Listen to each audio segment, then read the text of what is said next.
Good morning to all of you. नमस्कार विद्यार्थी मित्रांनो.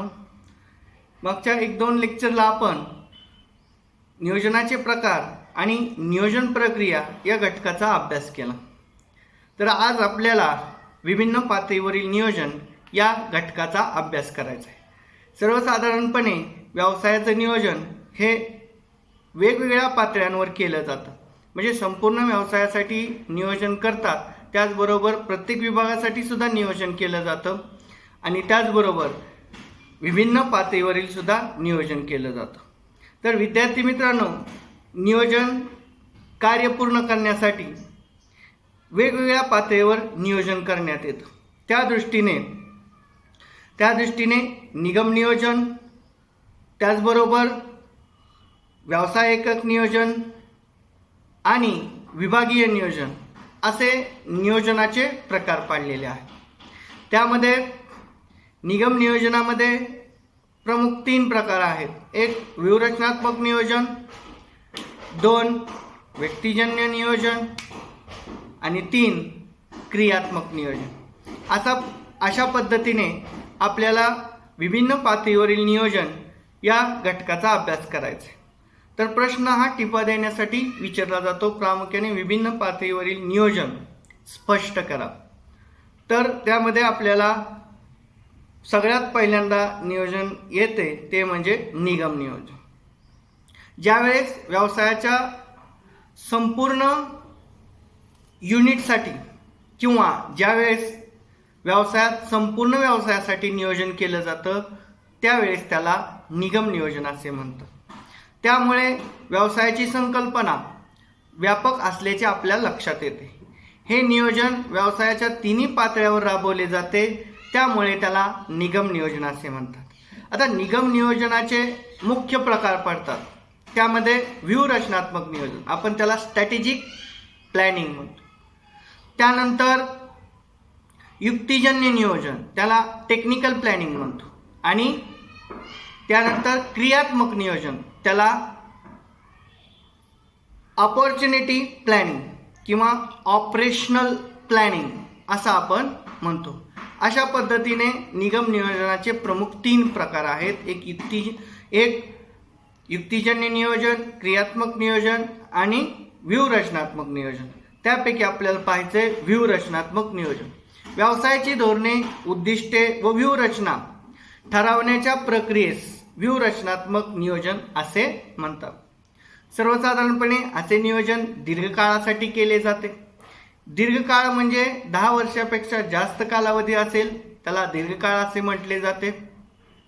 व्यवसायाचे उच्च व्यवस्थापन हे नियोजन करीत असल्याने व्यवसायाचे अध्यक्ष, उपाध्यक्ष, संचालक मंडळ, व्यवस्था संचालक, मुख्य कार्यकारी अधिकारी, सचिव इत्यादी अधिकाऱ्यांचा समावेश या नियोजनामध्ये येतो.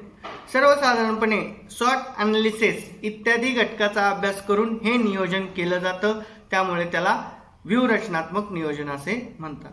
बघा, सर्वसाधारणपणे व्यूहरचनात्मक नियोजन हे वरिष्ठ पातळीवर केलं जातं.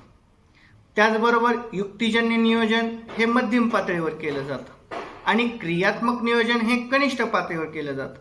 म्हणजे त्या पातळीनुसार निगम नियोजनामध्ये अशा प्रकारचे विभिन्न पातळीवरील नियोजन केलं जात असतं.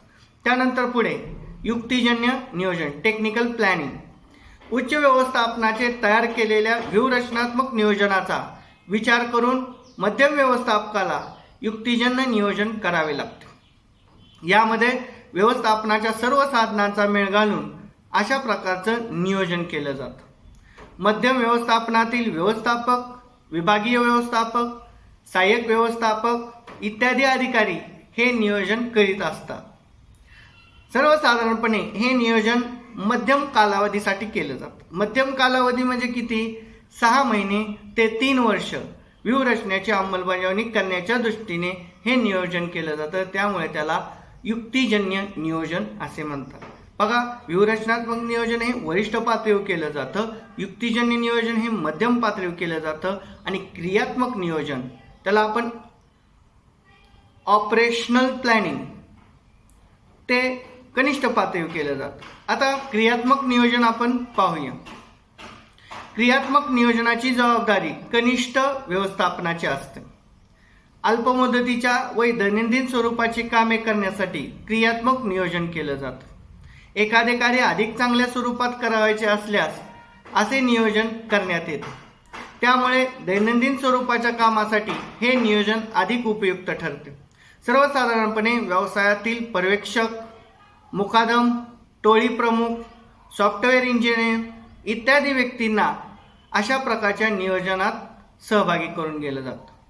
व्यवसायात सर्वसाधारणपणे उत्पादन वेळापत्रक, खरेदीचे वेळापत्रक, मालसाठा नियंत्रण, त्याचबरोबर सामग्रीची हाताळणी, उत्पादनाची व मालाची प्रक्रिया, वाहतूक इत्यादी वेगवेगळ्या दैनंदिन कामासाठी क्रियात्मक नियोजन केलं जातं.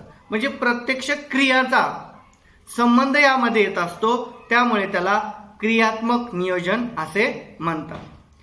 त्यानंतर आपण पुढच्या नियोजनाला वळूया. पुढचं नियोजन आहे व्यवसाय एकक नियोजन. पुढचं नियोजन काय आहे? व्यवसाय एकक नियोजन. त्याला आपण बिझनेस युनिट प्लॅन असं म्हणू. कंपनीच्या विभिन्न व्यवसाय एककासाठी स्वतंत्र नियोजन म्हणजे व्यवसाय एकक नियोजन. बघा, कंपनीच्या विभिन्न व्यवसाय एककासाठी स्वतंत्र नियोजन करणे म्हणजे व्यवसाय एकक नियोजन. कंपनीचा विस्तार मोठा असल्यास विपणनाच्या दृष्टीने वेगवेगळ्या ठिकाणी व्यवसाय एकक स्थापन केले जातात. उदाहरणार्थ पार्ले कंपनीचे भारतात व महाराष्ट्रात विभिन्न उत्पादनाचे स्वतंत्र व्यवस्थापन कार्य आहेत. म्हणजे व्यवसाय एकक नियोजन म्हणजे काय? थोडक्यात एखादी कंपनी आहे. थोडक्यात आपण होंडा कंपनी आहे. होंडा कंपनी हा एक मोठा व्यवसाय आहे आणि त्याचे एकक कोणते? तर त्याचे एकक Honda Activa 3G, 4G, 5G, त्याचबरोबर होंडा युनिकॉर्न, त्याचबरोबर होंडा शाईन अशा पद्धतीचे एकक पाडले जातात. म्हणजे स्वतः मोठा स्वतंत्र उद्योग आहे आणि त्याचे छोटे छोटे एकक पाडले जातात, त्यावेळेस त्याला व्यवसाय एकक नियोजन असे म्हणतात. थोडक्यात पार्लेचं उदाहरण घ्यायचं म्हटलं, पार्ले ही एक कंपनी आहे आणि त्याचे एकक कोणते? पार्ले चॉकलेट, पार्ले कॅडबरी, त्यानंतर पार्ले कुकीज, त्यानंतर पार्लेची जी वेगवेगळी उत्पादनं आहेत ती एकक आहेत. म्हणजे स्वतंत्र व्यवसायासाठी आणि त्या व्यवसायातील एककासाठी जे नियोजन केलं जातं त्याला व्यवसाय एकक नियोजन असे म्हणतात. उदाहरणार्थ पार्ले कंपनीचे भारतात व महाराष्ट्रात विविध उत्पादनाचे आहेत, त्या उत्पादनाच्या स्वतंत्र कार्यासाठी जे नियोजन केलं जातं त्याला व्यवसाय एकक नियोजन असे म्हणतात. असे वेगवेगळे उदाहरण आपल्याला घेता येईल. म्हणजे सॅमसंग ही एक कंपनी आहे आणि त्या सॅमसंग कंपनीचं उत्पादन आणि त्या उत्पादनासाठी स्वतंत्र व्यवस्थापन कार्य म्हणजे सॅमसंगचे वेगवेगळे मोबाईल आहेत ते एककमध्ये मोडतात आणि सॅमसंग कंपनी हे व्यवसाय उत्पादनामध्ये आणि अशा पद्धतीने व्यवसायाच्या एककाचं नियोजन केलं जातं, त्यावेळेस त्याला व्यवसाय एकक नियोजन असे म्हणतात. त्यानंतर विभागीय नियोजन, डिपार्टमेंटल प्लॅन किंवा डिपार्टमेंटल प्लॅनिंग. प्रत्येक विभागाने आपापल्या विभागाची उद्दिष्टे विचारात घेऊन तयार केलेल्या नियोजनास विभागीय नियोजन असे म्हणतात. बघा, प्रत्येक विभागाने आपापल्या विभागाची उद्दिष्टे विचारात घेऊन तयार केलेल्या नियोजनास विभागीय नियोजन असे म्हणतात. निगम नियोजन व व्यवसाय एकक नियोजन विचारात घेऊन विभागीय नियोजन केलं जातं. बघा, निगम नियोजन आणि व्यवसाय एकक नियोजन इत्यादी गोष्टीचा विचार करून विभागीय नियोजन केलं जातं. त्यानुसार विभागाच्या विभिन्न कार्यासाठी योजना आखता निगम नियोजनाप्रमाणे विभागीय नियोजनासाठी सुद्धा नियोजन प्रक्रिया राबवण्यात येते. विभागीय उद्दिष्टे ठरवणे, अनुमान करणे, धोरणे ठरवणे, कार्यक्रम व वेळापत्रक तयार करणे, त्याचबरोबर विभागीय अंदाजपत्रक तयार करणे इत्यादी सर्व टप्पे पूर्ण करण्यात येतात. निगम नियोजन यशस्वी करण्यासाठी विभागीय नियोजन केलं जातं. तर अशा पद्धतीने नियोजनाचे विभिन्न पातळीवरील नियोजनाचे प्रकार आपण पाहिले.